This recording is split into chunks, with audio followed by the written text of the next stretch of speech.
Hello and welcome to For Your Health. I'm Mark Crosby of Quincy Access Television. For Your Health is a program that helps you to stay informed and, of course, stay healthy. Joining me today from the Quincy Health Department is public health nurse Caitlin Pico. Caitlin, welcome back. Yes, thanks again for having me, as always. Absolutely. It's always a great show when you're on board. We tackle topics that really are of interest to folks all over. Yes. We should mention that this program, along with airing on Quincy Access Television, is picked up by other community access stations, not only in Massachusetts, but throughout the country. So that's great news. Yes, it's very exciting. Today's topic is brain health. Yeah, so today, this is kind of a basic overview of things to keep your brain healthy. A lot of people watching, this is kind of a refresher. A lot of this information people know. It's just kind of a reminder, because sometimes you forget in your day-to-day life the little things you can do to help your brain health. And I should, I suppose, look at the overview or the outlook for today's show, so you at home know what to expect, and we can all take advantage of what Caitlin will tell us. We will start with what is brain health. We will talk about risks to cognitive health, physical and mental health problems, brain injuries, physical activity, healthy diet, quitting smoking, limiting alcohol intake, the importance of sleep, very important, I know, and stay social, and lastly, preventative measures. So I did all that without my glasses. I'm proud of myself. That's very good. Next year I might not be able to. Definition is always great to start the program. So what is brain health? So a lot of this information I did get from the National Institute on Aging.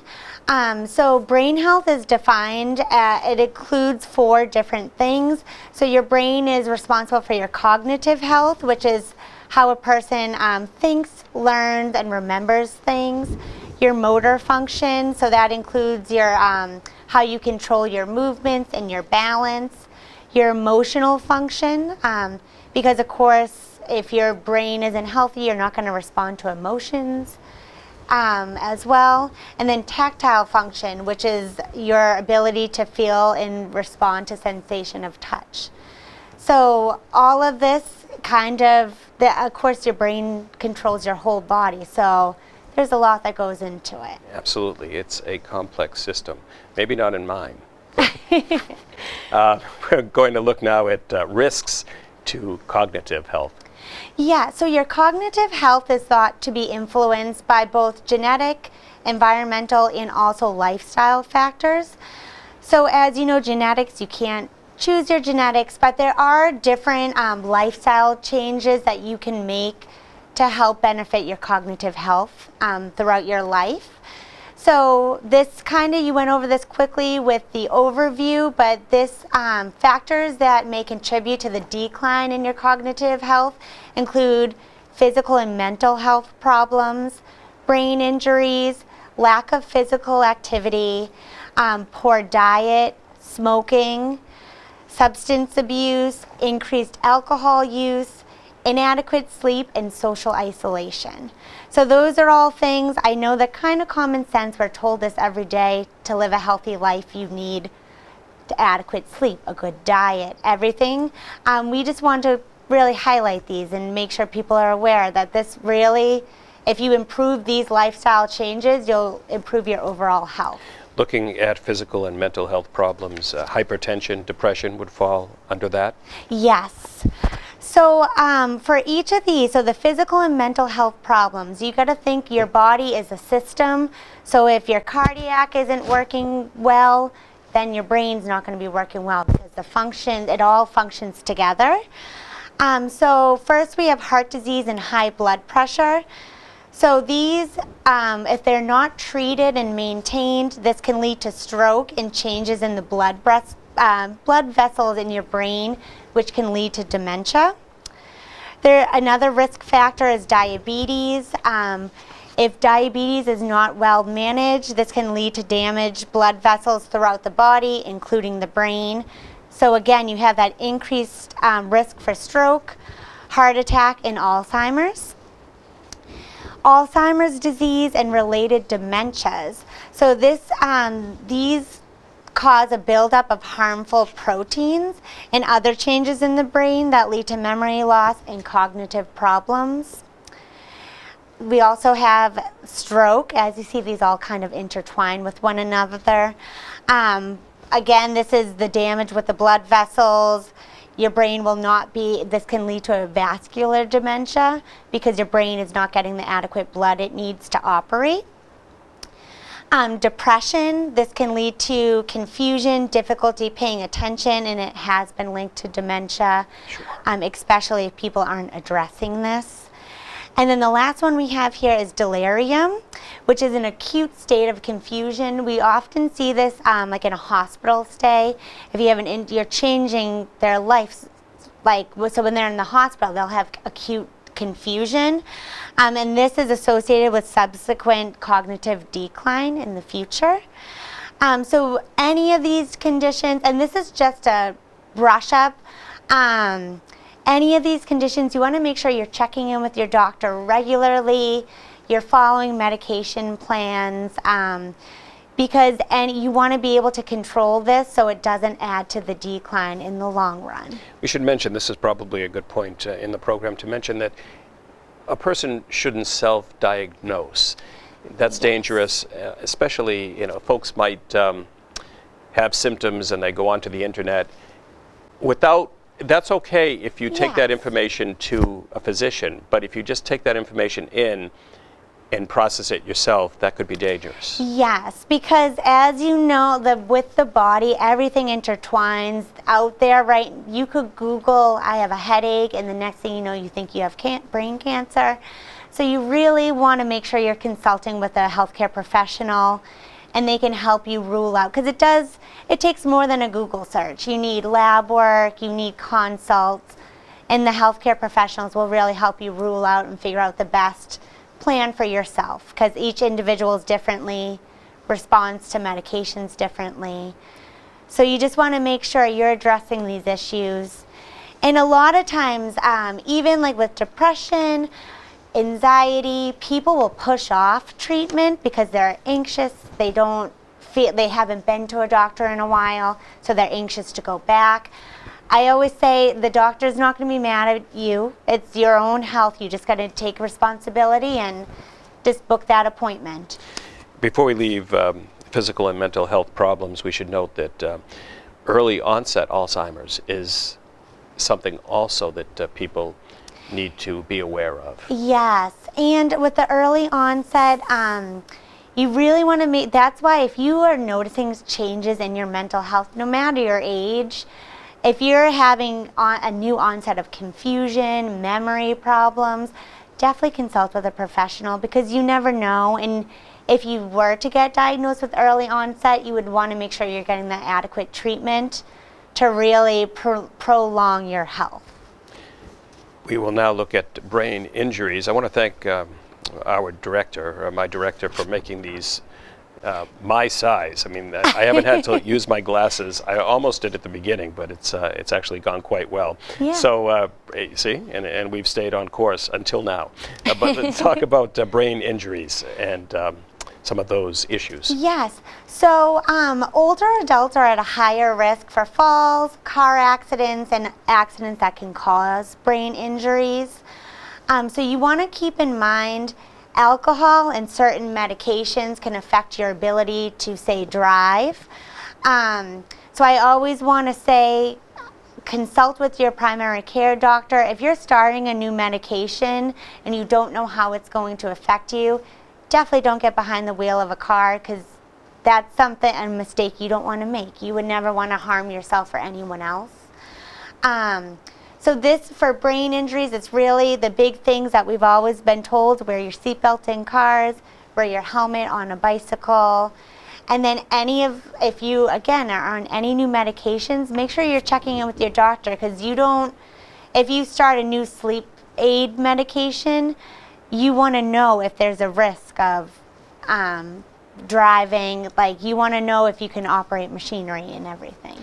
I know that looking at wearing a helmet certainly sports is looked at a lot differently nowadays than it was years ago Yeah. because of the protection of the head. Yes, especially like football, everything like that with the brain injuries, the long-term effects on the players. So it's very important. You want to keep your brain as healthy as can be, because that's what's going to carry you on through your entire life, of course. So Let's talk about the benefits of physical activity. It's Yes. so, somebody, and I can't remember, there was a study done, and this is all I know about the study, but this person or a group of people were doing word games, which is older folks were doing word games, which is great. Yeah. And they said that that task certainly kept the brain fresh. But just as important was getting up out of the chair and physical activity. yes. So the benefits of physical activity, it maintains and improves your strength, increases energy, improves your balance. It can prevent delay heart disease, diabetes, and other health concerns. And it benefits your mood as well. And the federal guidelines recommend 2.5 hours of physical activity each week for an average adult. And I just wanted to throw in here, when people think physical activity, you don't have to go out and run a mile. It can be a light walk. You can chores around the home. Even after your meals, if you want to do a 10-minute walk, it accumulates. So you want to just little things. You don't have to go too crazy. And you don't have to go, I mean, not to say that folks wouldn't want to go to the gym, but you don't have to go to the gym. Yes, you don't. And one thing, the Quincy Health Department, we are located in our Council on Aging here. And so they are a great resource for the seniors in the community. You don't have to be a Quincy resident to be a member there.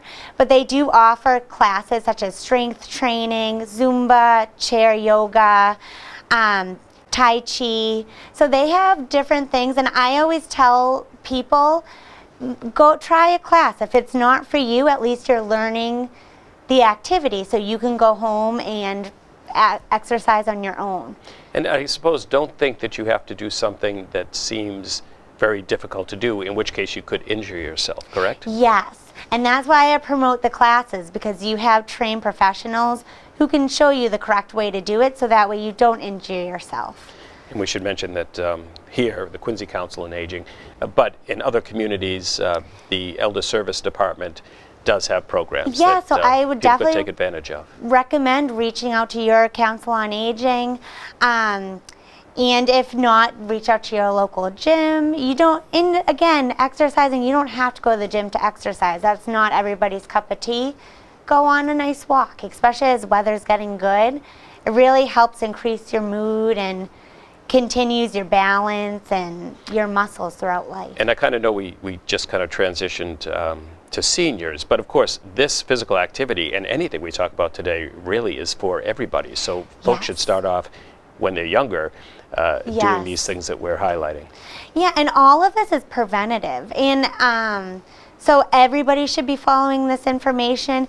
The site I got the information from was, of course, directed towards elderly, but it's helpful for everybody. Everybody should be living their life by these guidelines to help maintain their health. You know, I think to my son now, who's a senior in high school, and maybe not so much doing what I'm about to tell you that he did, but his friends did this a few years back too, and that was playing video games.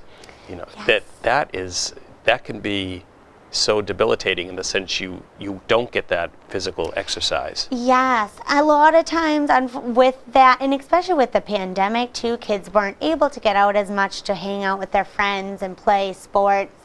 So you definitely see that if your child is very interested in video games, try to incorporate like a fun walk later in the day. If they my godson, he does 3 laps around the block, and then he gets an extra hour of video games. Smart. Yeah. So you just want to kind of do fun games to get them out of the house, because fresh air and sunshine, exercise, it really does do wonders on your mental health and physical health. Prior to the show, we were talking about hiking. You like to hike, Yes. I like to hike. And there's a lot that you can observe when you're hiking. And not only does it heighten your mood, it educates you as well. Yes. That's always my favorite activity, just going into the woods. You're kind of setting yourself, like, realize how small you are and how you just take in nature, and it really just helps boost your mood overall. I know some places have, I guess they're called descriptive walks, where you can read about the various trees and Yeah. plants that you might see. I know a lot of places do that. I'm just thinking specifically of one in Plymouth, but that's all over. Yes. Yes. Let's talk about diet, because we are what we eat, right? Yes. So you want to everything you're putting into your body is then using that for energy. So if you're eating junk food, you're not going to feel great. How much energy would I get from a cookie? Not that much. You might get the sugar, might give you a burst of energy, but you're going to feel that crash after. So in general, as we all know, a healthy diet consists of fruits, vegetables, whole grains, lean meats, fish and poultry, and then low-fat or non-fat dairy products. You want to limit your solid fats, sugars, and salts, control your portion sizes, and stay hydrated. That's always one of my biggest things. I always Water. drink your water, make sure you're staying hydrated. And all of these things, it's kind of what we know. We, of course, all know this is how you should be eating, but it really goes to show long term, it's going to make you feel way better overall. And so I did want to mention that according to the National Institute on Aging, a study was done with 900 dementia-free older adults. This is back in 2015. And they found that these individuals who were following the MIND diet, which is a combination of the Mediterranean diet and the DASH diet, when they were following this over several months, it was associated with a lower reduced risk of developing Alzheimer's and cognitive decline. And then just a little bit into that, so the Mediterranean diet really emphasizes your fruits, vegetables, whole grains, fish and other seafoods, unsaturated fats such as olive oils, and low amounts of red meat, eggs, and sweets.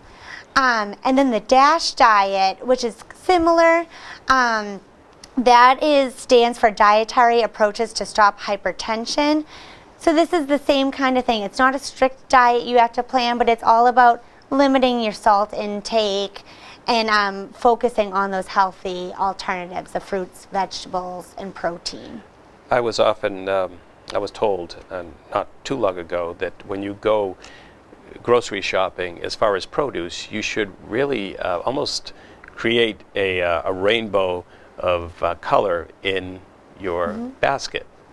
Yes, all the different vitamins and nutrients you get is unbelievable. So you want to really make sure, especially portion sizes, we say. So like it's really easy for an individual to look at your fist. So you want to, like 2 fistfuls of fruits and vegetables, 1 of protein, and then 1 of like a whole grain. And that's considered a balanced meal. And talk as we're talking about maybe shopping, or I'm talking about shopping, grocery shopping, because I did it yesterday. Talk about the importance of maybe reading the contents, the ingredients, and especially the sodium content. Yes, so a lot of times you hear people say like you can only buy fresh fruits, because a lot of times the frozen and the canned can have a lot more sodium in them, and that's how they're preserved. So, but you will see when you're in the grocery store, a lot of these, when you're looking, say you're looking at the canned vegetables, they do have on the labels low sodium. So I always say go for that. And especially, we don't defer canned vegetables, frozen vegetables. They're still very healthy for you. So you want to make sure if that works for your schedule, your diet, your price range, definitely go for it, because they are still healthy and beneficial. Just want to make sure you're getting that low sodium option. And before we leave this topic, when you had mentioned stay hydrated, so drink plenty of water. Yes. Now on the market, there's carbonated water, flavored water that's flavored naturally. So if they think water is bland, they could easily Yes. take up drinking one of those. Yes, and there's a lot of, at my house we like to drink the sugar-free like Crystal Lights. So there's a lot of ways now, especially you can spice up your water if you don't like plain water. You just really want to make sure you're drinking a lot of fluid throughout the day, and make sure that it's not, your beverages aren't high in sugars, because a lot of times that they sneak up on you. If you have sugar in your coffee every day, it sneaks up. So you really want to limit the intake of calories and sugar in your beverages. Right, so you should really count what you've done at the beginning of the day, add it to lunch, and then add it to dinner, Yes. and possibly a snack in between. Yes. Let's talk about quitting smoking. A lot of benefits to quitting smoking. Yes. So this one goes without saying, really. So quitting smoking at any age can improve your overall health. It doesn't matter how long you've been smoking, whether it's been 5 years or 25 years. Still stop. It's still going to benefit your health, because if you're continuing smoking, you're just progressing the decline of your body. So smoking, if you quit, it lowers your risk of cancer, heart attack, stroke, and lung disease, improves your blood circulation, and improves your sense of taste and smell. And you also want to think that's improving the quality of life for people around you. If you have family, friends, grandchildren, especially children, you don't want to be exposing them to secondhand smoke. So it's not just improving your life, it improves the quality of the lives around you as well. And it can lead to, of course, intaking too much alcohol can lead to slurred speech, fuzzy memory, drowsiness, dizziness. Yes. And there's long-term effects, balance, memory. Yeah, so long-term with the alcohol intake, so long-term effects, as you said, can be changes in your balance, memory, emotions, coordination, and even body temperature. So they do say with this as well, if you stop your alcohol intake, you can improve a lot of these symptoms that you're experiencing. Of course, if you drink for 40 years, you're not going to completely reverse the damage that's been done. But I always say it's best to limit that. And you don't want to be drinking too much day in and day out. It's not good for your sleep. It's not good for your overall health. Drink more water, right? Water, yes. Let's talk about the importance of sleep. I believe 9 hours is a good amount for an adult. So an adult, it said, according to the CDC, they say 7 to 9 hours. I believe I put 7 to 8 on the slide, because that's generally what we go by. I know I need more sleep, so I think I'm at about 9. Yes. And I function okay at 9.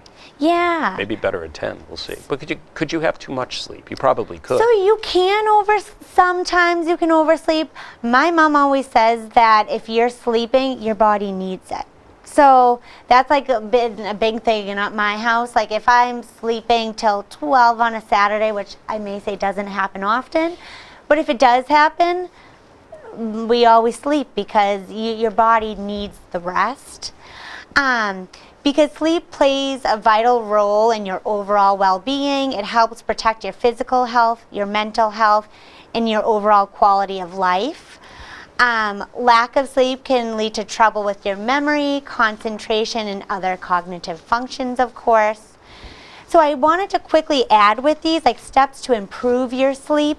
You want to make sure you have a set routine. You're going to bed and waking up at generally the same time. 7 days a week, really. I understand Saturday, Sunday you might want to sleep in if you can. And you also want to, before you go to sleep, you want to set a plan. You don't want to be watching TV.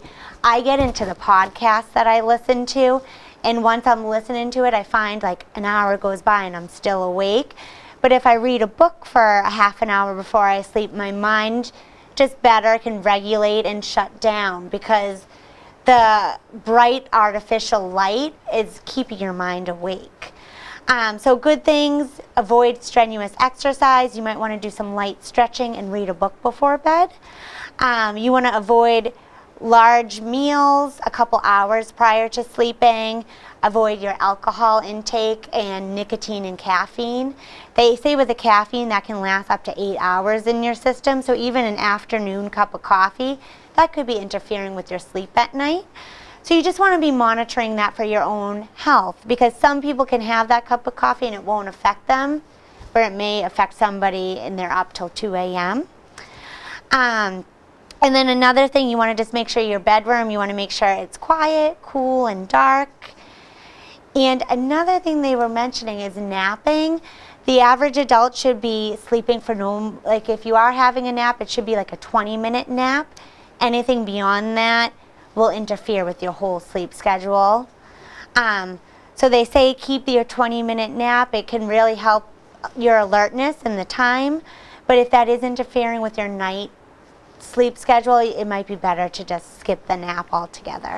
In the last couple minutes, I think we have about 4 minutes left. Yeah. Talk about staying social. Yeah, so that is a big thing, especially with the pandemic. We all know social isolation, that can lead to depression, it can mental health. So there is a higher link to individuals who are socially isolated with dementia. So you want to make sure you're staying active.